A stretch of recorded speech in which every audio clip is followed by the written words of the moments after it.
Hello everybody and welcome to another writing, or in this case, editing vlog.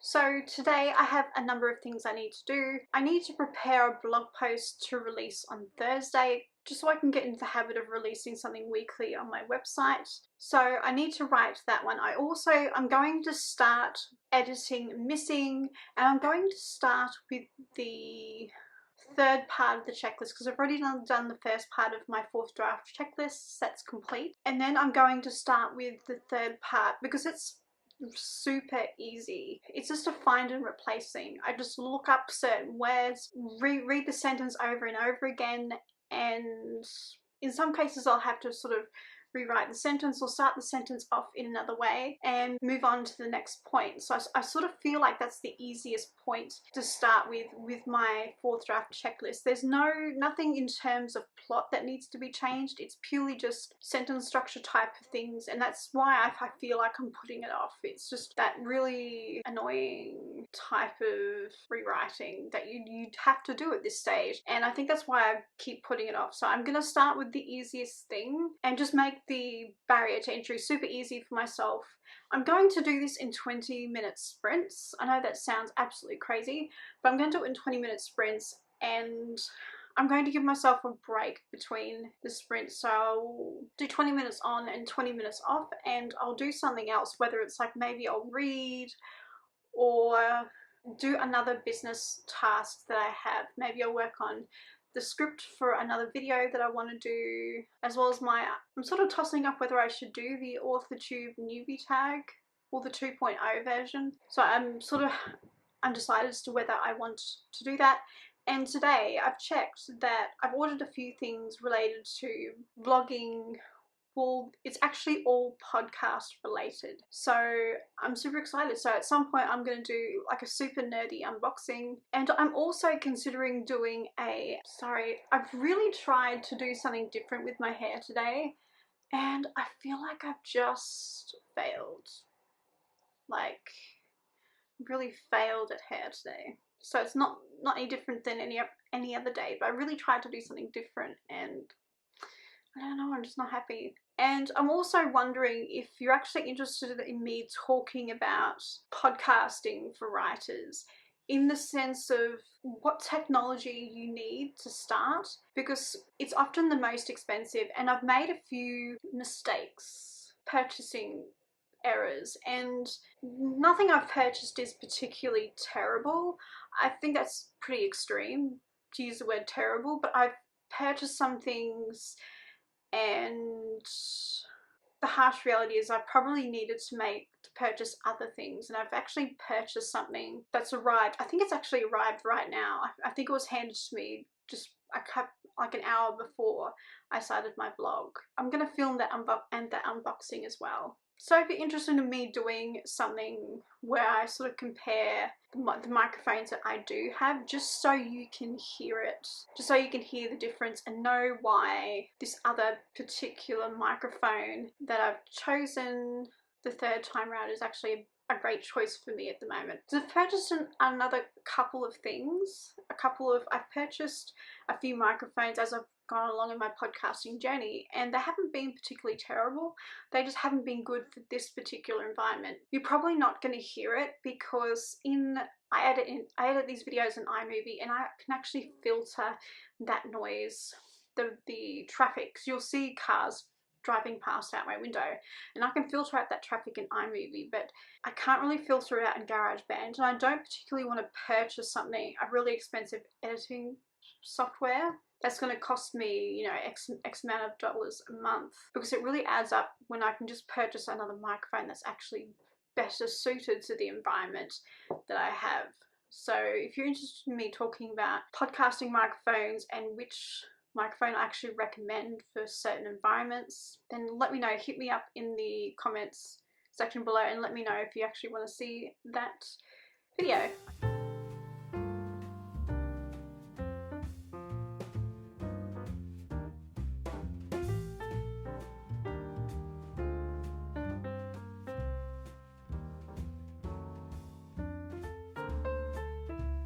So as I was opening Scrivener and getting everything ready for me to start writing for the day, I remembered that I haven't finished writing the final 2 scenes of my short story, The Lawn. So today I'm going to write what is essentially the first half of the 3rd act, and tomorrow I'm going to write the second half of the 3rd act. So because it's a short story, my 3rd act it consists of 2 scenes, and it will probably be about 1,300 words, I guess. I'm not really sort of sticking to the word count strictly because I just want us to tell the story in whatever amount of words that it needs to be told. I'm going to be a little less rigid in terms of story structure and having things at the right place, like I was with Missing, Silence and Immunity. I was really obsessed with that in Immunity, like, oh no, my inciting incident is at, you know, the 12.5% mark. Is that okay? And the crazy things I obsessed with while writing that thing, but I'm not obsessing over these with The Lawn.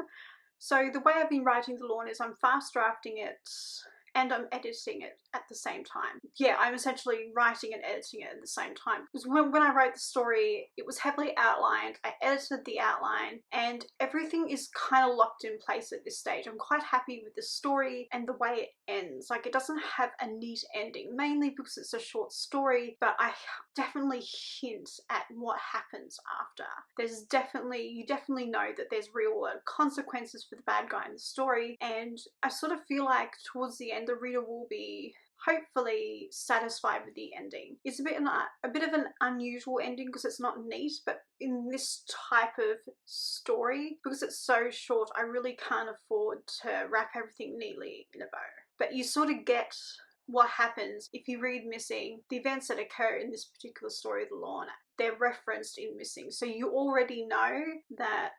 You kind of know it ends, how it ends. You just don't know how everything starts, how he ends up, because they mentioned the end of the story. I've been told it's quite intriguing. So I wrote the short story, and yeah, so I want to finish it. I can't talk today. I want to finish it. So I'm going to write the first scene of Act 3, then I'm going to edit that scene.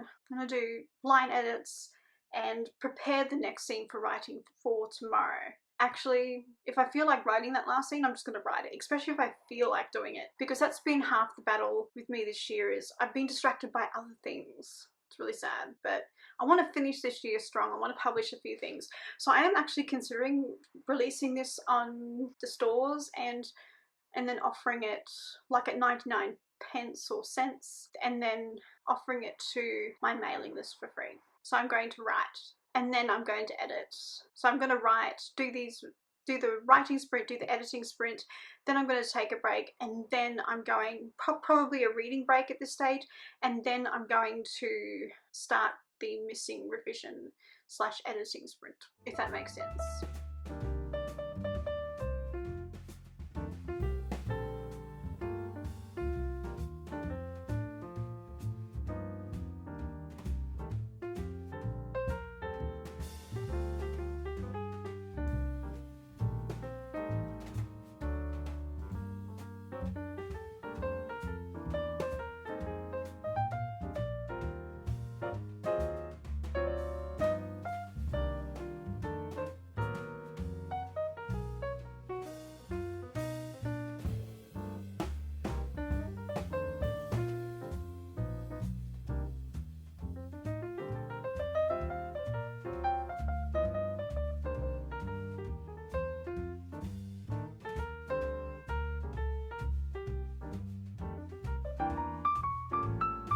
As you would have noticed in the last few clips, I've finished writing the first scene of Act 1, and after that I did a bit of reading for almost an hour, and now I'm just going to go through and I'm going to go through and I'm going to read through the scene that I just wrote for The Lawn. I'm going to do just a few minor revisions and then a line edit, but I'm not going to show you me revising and editing the scene that I just wrote at The Lawn, because it's going to look a little weird because I read it out to myself, and sometimes I get the computer to read it out.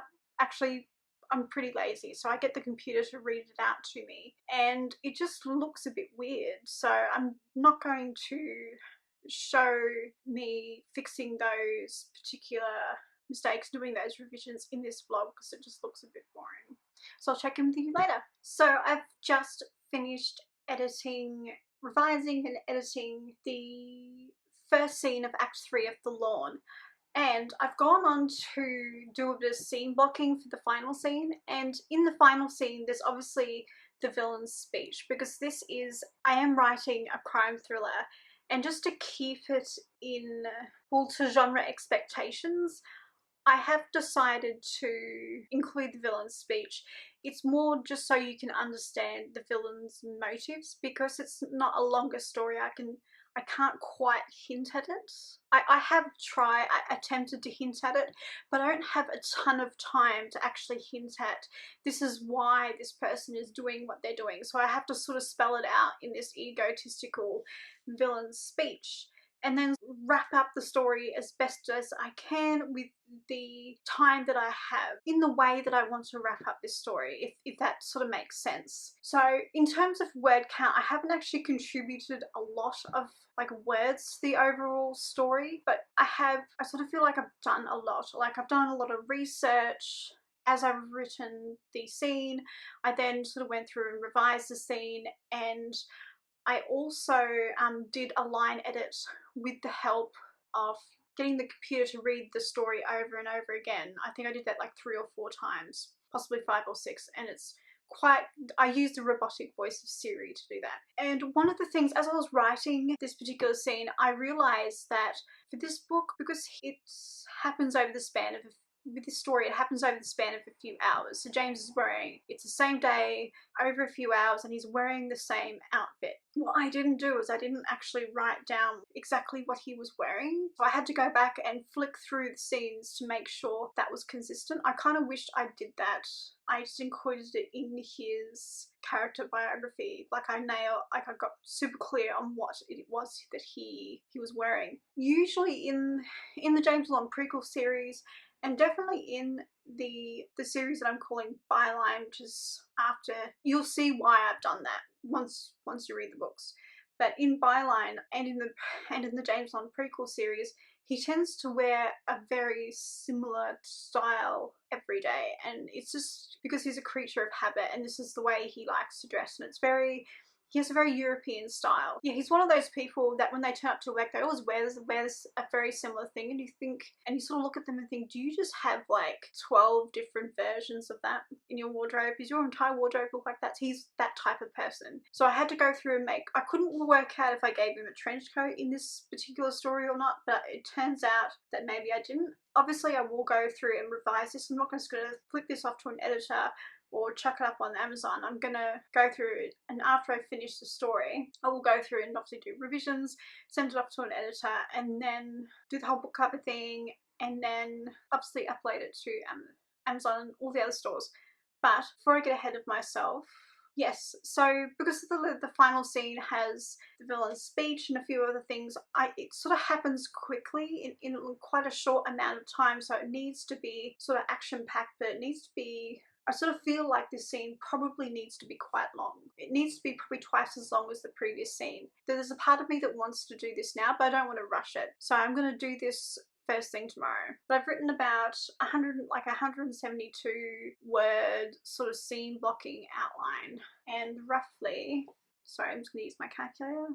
Based on how I've outlined all the other scenes, how I've done the scene blocking for all the other scenes, it works out that even though I've written 172 words for the sort of scene outline or the scene blocking, usually means there will be roughly 5 words for each word that I've written here. So this scene could end up being 860 words, so it won't be the longest scene that I've had. Sorry, I'm just looking.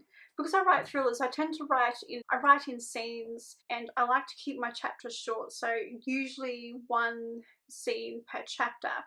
In this, I will point out that some of my scenes are quite short because sometimes my scenes are quite short. Like, I've got a scene that's like 138 words, and part of the reason why it's 138 words is I tend to adopt like a philosophy of my scenes that a scene occurs in a single location and time, and if either one of those things changes and there's a new scene.